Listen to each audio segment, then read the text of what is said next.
توبہ کرنے کا جو راستہ ہے نا اللہ تعالیٰ سے، یہ ایک بہت پرسنل سفر ہے، اور یہ ایک ایسا سفر ہے جو ہم میں سے ہر ایک اس سے گزرتا ہے، یہ سفر کرتا ہے۔ اور اگر ہم نے یہ سفر نہیں کیا تو یہ وقت آ گیا کہ ہم رکیں اور اپنے آپ سے پوچھیں کہ ابھی تک یہ ایسا کیوں نہیں ہوا، کیونکہ توبہ ایک ایسا ایکشن ہے جو کہ ہم بار بار کریں، کیونکہ ہم میں سے کوئی نہیں ہے اس زمین پر جس نے کوئی گناہ نہ کیا ہو، ہمیں سے کوئی ایسا نہیں ہے جس نے کوئی نافرمانی نہ کی ہو اپنے رب کے خلاف، اور اپنے خود نفسوں کے خلاف، اور اپنے معاشرے کے خلاف۔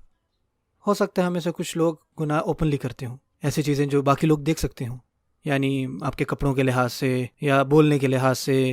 اور ہو سکتا ہے ہم میں سے کچھ لوگ جو ہیں اپنے گناہ صرف پرائیویٹ میں کرتے ہوں۔ ظاہری طور پر تو یہ لگ رہا ہو سب کے سامنے کہ ہم بہت متقی ہیں، بہت نیک ہیں، باقی لوگوں کو یہ خیال آتا ہو کہ یار یہ بندہ تو بہت نیک ہے، اللہ کے بہت نزدیک ہے،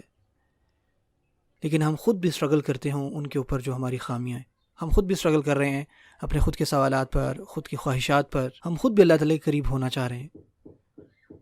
اور ایک سب سے بڑا ڈر جو ہم سب میں ہے نا، وہ یہ نہیں کہ ہم ظاہری طور پر کوئی گناہ کر رہے ہوں گے۔ مثال کے طور پہ اگر کوئی ہمیں دیکھ رہا ہے کہ ہم کوئی گناہ کر رہے ہیں، تو اکثر اوقات یہ ہوتا ہے کہ اللہ تعالیٰ کسی کو بھیجتے ہیں جو ہمیں سمجھاتا ہے، ہمیں ریمائنڈ کرواتا ہے، ہمیں یاد دلواتا ہے کہ یار یہ نہیں کرنا چاہیے۔ لیکن ہمیں ڈر اس بات کا ہونا چاہیے کہ جب ہم تنہائی میں گناہ کر رہے ہوتے ہیں تو کیا ہم خود کو روکتے ہیں، اور اس کے بعد کیا پتا ہم تکبر میں آ جاتے ہوں، کبر میں آ جاتے ہوں۔ ہمیں یہ فیل ہوتا ہو کہ یار اگر کسی نے نہیں دیکھا نا تو کوئی پرواہ نہیں، کوئی بات نہیں، ہمیں یہاں کوئی نہیں دیکھ رہا۔ مثال کے طور پر اگر میری فجر کی نماز مس ہوئی ہے، لیکن ظہر کی نماز میں مسجد میں پڑھ رہا ہوں جہاں ساروں کو پتہ ہے، ہر کسی نے دیکھا ہے مجھے، تو ٹھیک ہے بھائی۔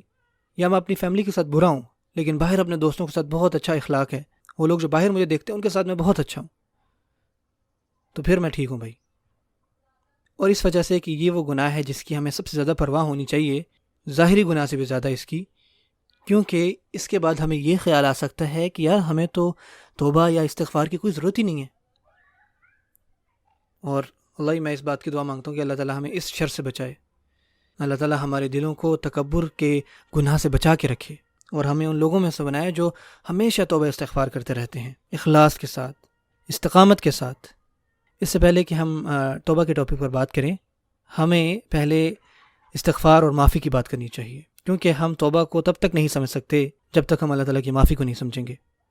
بہت دفعہ ایز ہیومنز جو لوگوں کے درمیان ایک دوسرے کا معاف کرنے کا کانسیپٹ ہے، یہ اللہ تعالیٰ کے ساتھ جوڑ دیتے ہیں، لیکن اللہ کے انسان کو معاف کرنا اور لوگوں کو معاف کرنا، اس میں بڑا فرق ہے۔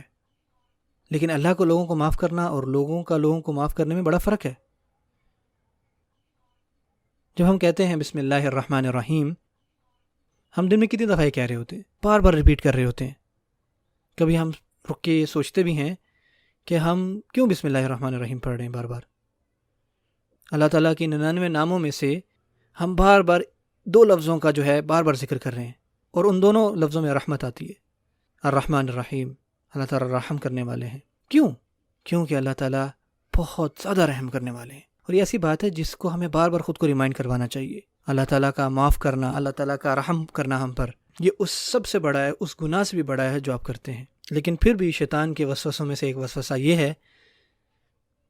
کہ وہ ہمیں یہ یقین دلا دیتا ہے کہ جو بھی ہم نے گناہ کیا ہے وہ اتنا بڑا ہے، اور جو ہم گناہ کرتے ہیں وہ ہم بار بار ہی کرتے ہیں، تو اس وجہ سے ہمیں اب معافی نہیں ملے گی۔ اور اگر شیطان ہمارے دلوں میں ایسے گھس گیا ایسے وسوسوں کے ساتھ، اور اسے ہمیں کنونس کر لیا کہ اللہ تعالیٰ جو ہے اتنا رحیم نہیں ہے، یا اللہ تعالیٰ آپ کی گناہ معاف نہیں کریں گے، تو پھر کیا ہوگا؟ پھر جو کبر اور جہالت کا گناہ ہے نا، ہم اس پہ پڑ جائیں گے، اور پھر جو توبہ کا راستہ ہے نا، ہم کبھی بھی اس پر صحیح سے نہیں آ پائیں گے۔